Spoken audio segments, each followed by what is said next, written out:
The fall of Syria's President Bashar al-Assad in December of last year was largely greeted with euphoria and hope for a better future.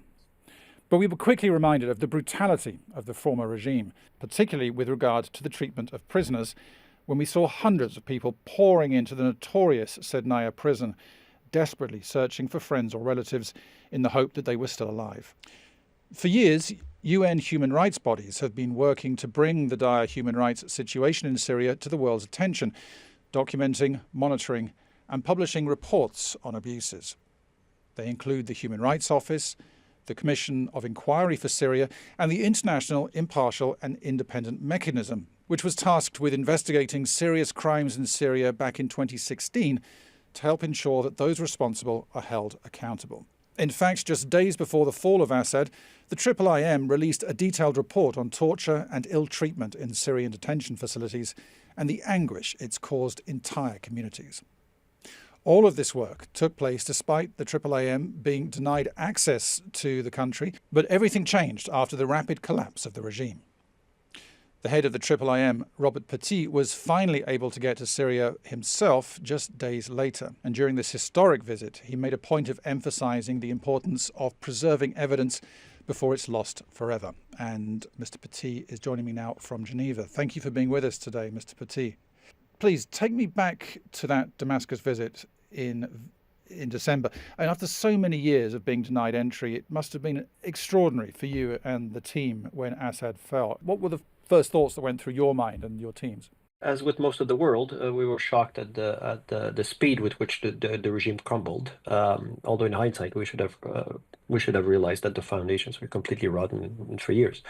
So the shock of it suddenly, gave rise to hope to the Syrians and Syrian community, both in country and abroad. And then we had to quickly start thinking about how we're going to address this new situation and having the chance to really fulfill our mandate for the first time in 8 years. You started in 2016. It must have been a very different atmosphere, not knowing when, if this regime would ever fall, and I suppose just doggedly going through the process of collecting what evidence you can. How hard was it to collect that evidence? Syrian civil society and Syrians in general have since March 2011 been the best documenters of their own victimization. They accumulated over years an enormous quantities, oftentimes at the risk of their own lives and at the cost of their own lives, evidence of the crimes being committed in Syria by various actors. Indeed, every year since we were created, we tried to access Syria. We could not. But what we could and what we did was develop close relationship with some of these civil society actors, some of these stakeholders, individuals who did collect incredible amount of very relevant evidence, as did others institutions, such as some of the ones you mentioned before. And in partnership with all these different stakeholders, we did accumulate over 284 terabytes of data over the years that we exploited to build cases and to support also jurisdictions in 16 different jurisdictions in investigating and prosecuting their own cases. That's what we had been doing.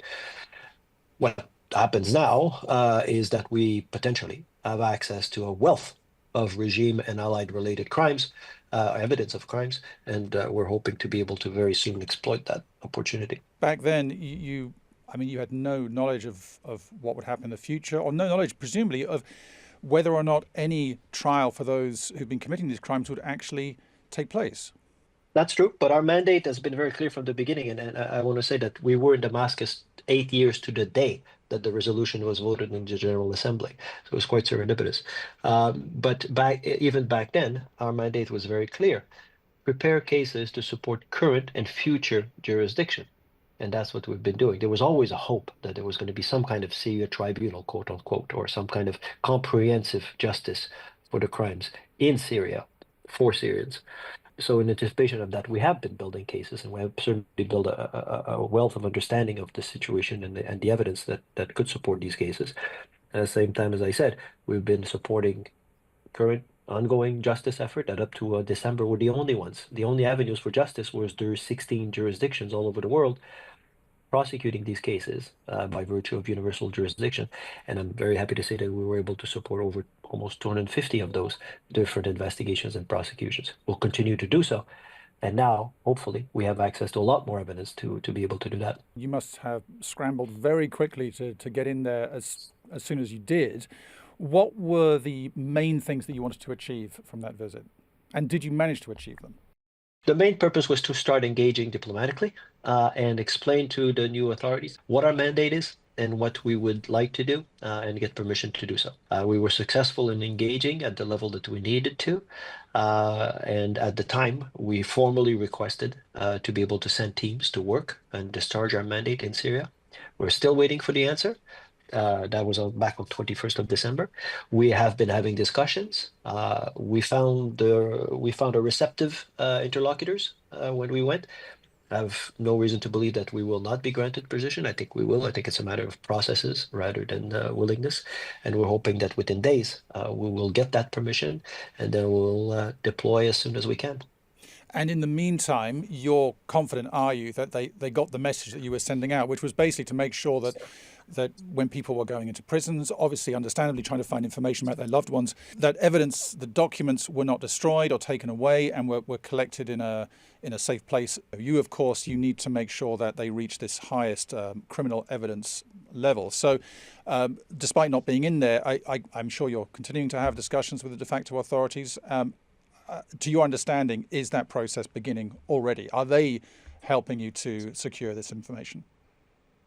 Well, they didn't have to wait for me. They knew about it even before we got there. We had messaging from the caretaker authority that they were conscious of the importance of preserving all this evidence. The fact is that they've been in control barely 6 weeks, and they're in control of a state, or at least trying to develop that control. So there is obviously a lot of competing priorities. I think the situation in Damascus is relatively good in that a lot of the sites, the main ones at least, are secured or there's certainly efforts to secure them. Outside of Damascus, I think the situation is a lot more fluid and probably worse. So I think it's quite urgent that indeed not only we deploy to start providing advice and helping with these efforts, but this is going to be a multi-stakeholder project. Not one entity, not one group is going to be able to do it all. But certainly, preserving forensically for criminal law purposes evidence, that is what we know how to do. And we're certainly hoping to be able to do that quickly. Shortly after your trip, as you know, Volker Turk, the UN High Commissioner for Human Rights, he visited Syria, and that was in January. He called for fair, impartial justice in the wake of the end of the Assad regime. But he also said that the extent of atrocity crimes beggars belief, which is something to say from someone who has knowledge of so many atrocities around the world. Do you think that justice, this fair, impartial justice he's talking about, rather than revenge, in a place where people have been so badly brutalized, do you think that's possible or likely? I think that's for the Syrians to answer themselves and hopefully be heard and be supported in what they will define as justice for them and for what they've suffered. I think if people are given the hope that there will be in place a system that will deal fairly, transparently, with at least those most responsible for the atrocities, I think that hope will give them patience. I think there's two very important factors. As I said, A, it must be Syrian-led, and B, they must have the support of the international community to do what they decide to do, or at least a consensus of what they have decided to do. But I think, yes, I think it is possible. From your experience, do you envisage that those proceedings would take place in Syria at a national level or multilateral, something like the International Criminal Court, for example? When you're talking about thousands of perpetrators, literally thousands of perpetrators, right? And a whole state apparatus dedicated for 15 years to the commission of mass atrocities. You're taking an incredible challenge to define what is accountability, what is achievable accountability. It certainly must, in my opinion, must take the form of criminal accountability for those most responsible, for those architects. For others, it can be very varied in terms of how a society, a post-conflict society, tackle this issue. I think what the best thing that the international community can do, or one of the very important things that it can do, which is at least what my position is, we're certainly there to offer advice based on experience, but there is not one best solution the best solution is the one the Syrians will decide for themselves. There's not one cookie cutter here approach. It has to be tailored to what they decide they want in terms, as I said, both accountability and transition. During your trip, you said there's a small window of opportunity to secure sites and the material they hold. Why did you emphasize that urgency? Because things go missing. We have information of papers strewn all over in a courtyard, potentially very important courtyard. Pipes burst, rain floods in, uh, paper get misplaced, hard drives go bad. So there is a time issue here. That is very important. Now, I think one of the considerations should be is that indeed there's a lot of things that have disappeared. But what we remember is what we're talking about a state apparatus that functioned for years. So there's be a lot of evidence. There'll be a lot of duplicates. There'll be a lot of circumstantial evidence and corroborating evidence. So I'm hopeful that there's a lot left, but things go missing, things get destroyed, things disappear, and it's very important that the soonest there is a good accounting of what's left and what the importance of each of these sites are be done. You got to speak to Syrians when they were really in that glow of a feeling of liberation, of euphoria. Can you describe some of the conversations you had with Syrians about their feelings of what could happen in the future, their hopes for justice and a better future? What I can tell you that I experienced was indeed a mix of hope and joy, as well as fear and anxiety. A lot of sadness, because some of them already got answers that they were hoping not to get. Some were not able to. Uh, but there was distinctly across the board a sense of, obviously, a sense of change, and a definite sense of hope. And the history of the Arab Spring is very sobering. It's my personal hope that in this particular instance, that hope will be fully realized with again the help of the international community listening to the priorities of the Syrians and helping them achieve that goal.